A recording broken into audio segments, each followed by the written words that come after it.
Before I watched it, I was not a fan of theirs, but now I've actually heard their side of the story, I f***ing hate them. Let alone someone flogging a crappy product off the back of his late mum. They're done. They're done. William doesn't even want to hear Harry's name anymore. Yeah, they were very worried about their safety, which I get that aspect of things after 6 episodes. I wanted to attack them. And apparently at the top of his list is to say, peace out, Meghan, you're done. And if you don't think that when William becomes king, he's going to strip you of your titles and the world will cheer that, you're out of your mind. Is your sister a bully? Yeah, obviously. Prince William has finally snapped. Just when we thought Meghan Markle had already played every card in the deck, she goes and pulls this. Meghan, the same woman who claimed she wanted privacy, distance, freedom from the so-called royal cage. Yeah, that Meghan just launched her newest lifestyle product, wait for it, on Princess Diana's birthday. Yup, July 1st. A date that's sacred in the royal calendar, not some random marketing slot. But what did she do to market? A candlelit vigil? A donation in Diana's name? Not even close. Meghan celebrated with a brand new batch of chilled rosé wine straight from her luxury brand as ever. And you better believe it came with all the glitz. Staged photo ops, magazine spreads, over-the-top captions claiming it's a tribute. A tribute to Diana in the form of a poolside wine bottle?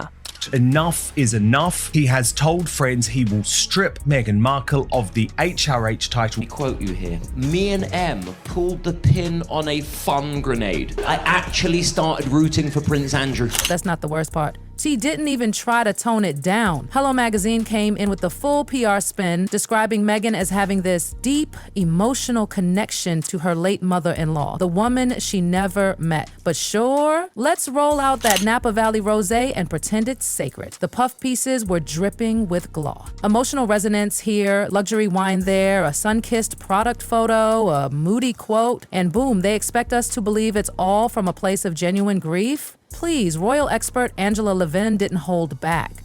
She labeled it exactly what everyone else was thinking, vile, twisted, and maybe most damning, expected. Because let's be real, this isn't the first time Meghan has clung to Diana's legacy for her own benefit. She's done it before to sell an image, to garner sympathy, and now, apparently, to push some rosé.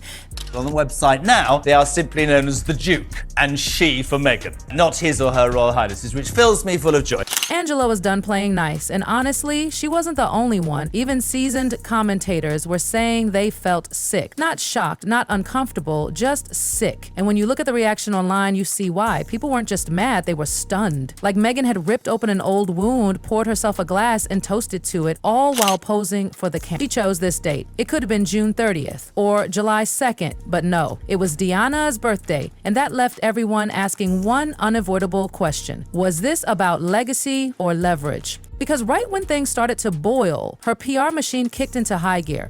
Turns out Prince Harry and Meghan Markle will still get paid millions of dollars for doing absolutely nothing. Within hours of the announcement, the usual suspects got busy. Hello, In Style, a few well-groomed US blogs, you know the ones, all carrying the same tune. This wasn't a stunt, they said. It was heartfelt, honest, a loving nod to Diana. If only it didn't come with a shopping link. But this wasn't just a wine launch. Meghan wasn't out here pushing a beverage. This was an entire brand moment. Metrics? Oh, they were all over the press releases. Increased production by 10 times, they boasted. Sold out in 4 hours. Sound familiar? Because it should. If you came up with the picture of an annoying, insufferable white woman, it would be Meghan Markle, even though she's not white. Yep, same playbook from the Jam launch. Same tone, same scarcity buzz, pretty pictures, fancy quotes, but no one verified the numbers. No one knew how many bottles were even up for sale. It was like deja vu, but with more alcohol. Critics were quick to slam it as artificial hype dressed up in luxury language, overwhelming demand, unprecedented success, meeting expectations with elegant. Please, this wasn't a tribute. This was textbook brand strategy timed for emotional impact. And Meghan, she already said last year that if a launch sold out again, it would mean they'd fail to improve logistics. So what changed? Spoiler, nothing. They leaned into the exact same formula, but this time they used Diana's memory to sell it. She thinks we're all animals and that she's helping us. Yeah. With jam Yeah. and honey.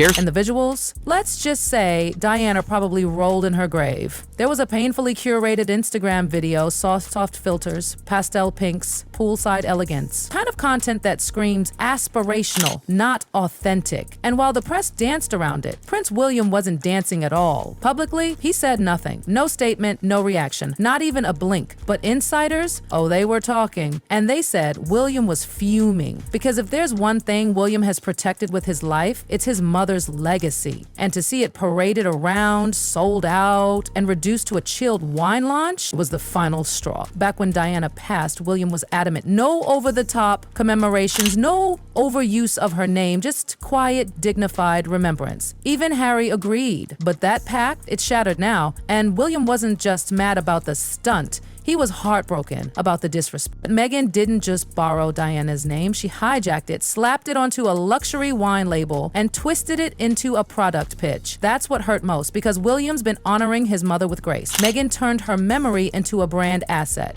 Meghan Markle has finally revealed why she and Prince Harry call each other M and H. And he'll say M and you'll say H and your friends say M and it just is a thing. It's a thing. And do you both love it? Yes, and I like nicknames a lot.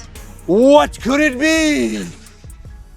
A mystery for the ages. And here's what really tore him apart. Harry let it happen. That's the part that reportedly broke William. Harry, the same man who used to weep at Diana's graveside, stood by and said nothing. Not a whisper, not a delay, not a single raised eyebrow. To William, that wasn't just silence. It was betrayal. He knew, one aide said. Harry knew what that date meant. And still, Meghan launched her product with zero pushback, which leaves us with two options. Either Harry didn't want to stop it, or he couldn't, because now the whispers inside the palace are getting louder.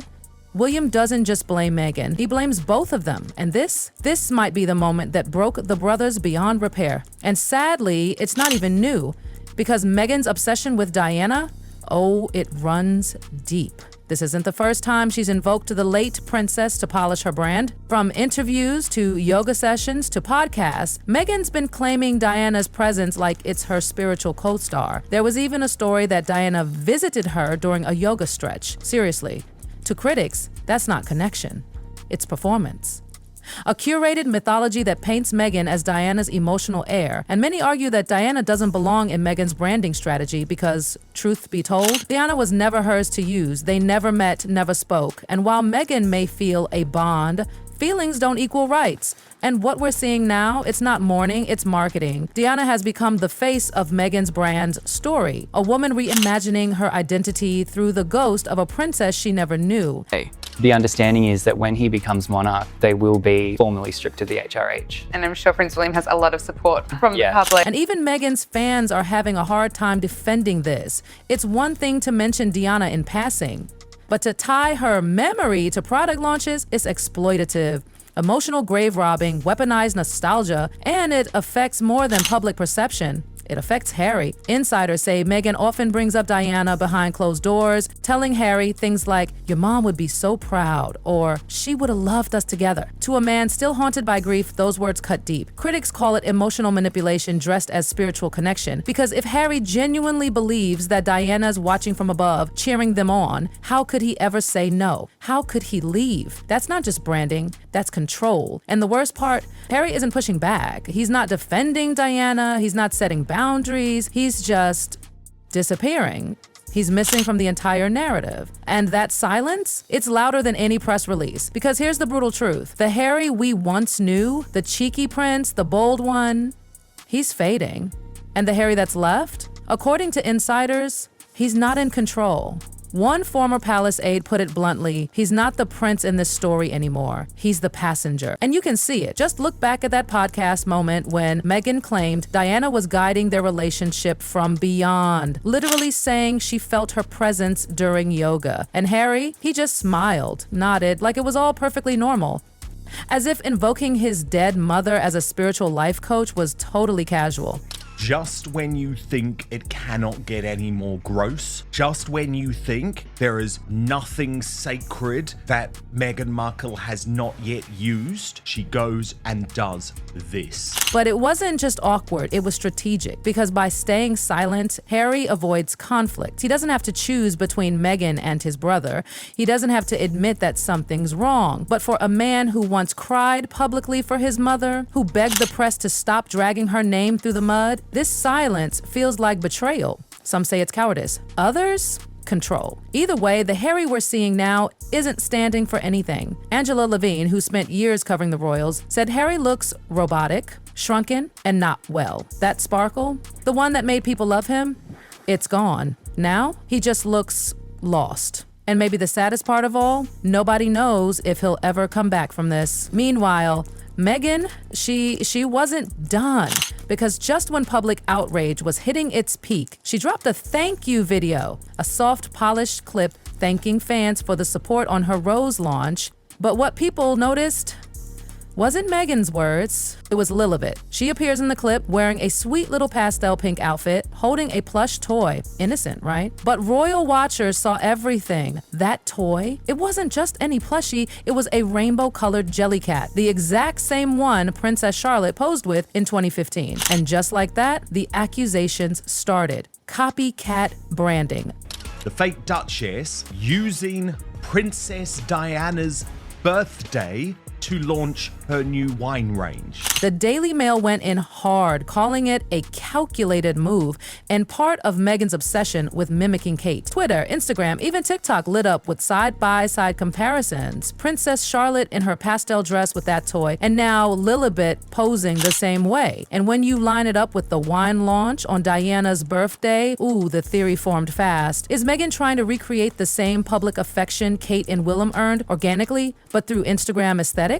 Insiders say yes, because this wasn't about a child's toy, it was about image engineering, a deliberate, curated attempt to pull at heartstrings, to paint Meghan's family as the emotional continuation of the royal legacy. But where Kate and William have earned their goodwill through time, duty, and restraint, Meghan seems determined to skip to the front of the line. With filters, with wine, with nostalgia, and this felt like another line crossed, especially for William, who now sees his family being mimicked and his mother's memory being monetized. And the cycle didn't stop with the wine. Let's rewind, because this isn't Meghan's first dance with brand theatrics. Remember the Jam, the first ever as ever product? Those dainty little jars that sold out overnight? Well, the press ran with it. Smash hit, Meghan wins luxury game. Headlines were glowing, but behind the scenes, insiders whispered something different. There are reports that Meghan, who wears Diana's jewelry constantly, is fixated on her as well. I believe in Tom Bower's book, he says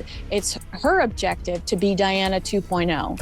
Absolutely. They said there were barely any jars to begin with. We're talking hundreds, not thousands, certainly not the kind of scale you'd expect from a sellout brand. Well, it was boutique, controlled, calculated, because yes, there's tea in this too. Turns out, Meghan's as ever herbal teas, yeah, they weren't hers, not even close. It was a YouTuber, Think Beautiful, who blew the lid off. She dug into the back end of Meghan's website, combed through metadata, and what she found was explosive. Buried in the code was a reference to none other than the Republic of Tea. Yup, a mass market tea brand you can find at Whole Foods or buy off Amazon. Same blends, same names, same ingredients, just with Meghan's pastel label slapped on top, and a 75% markup.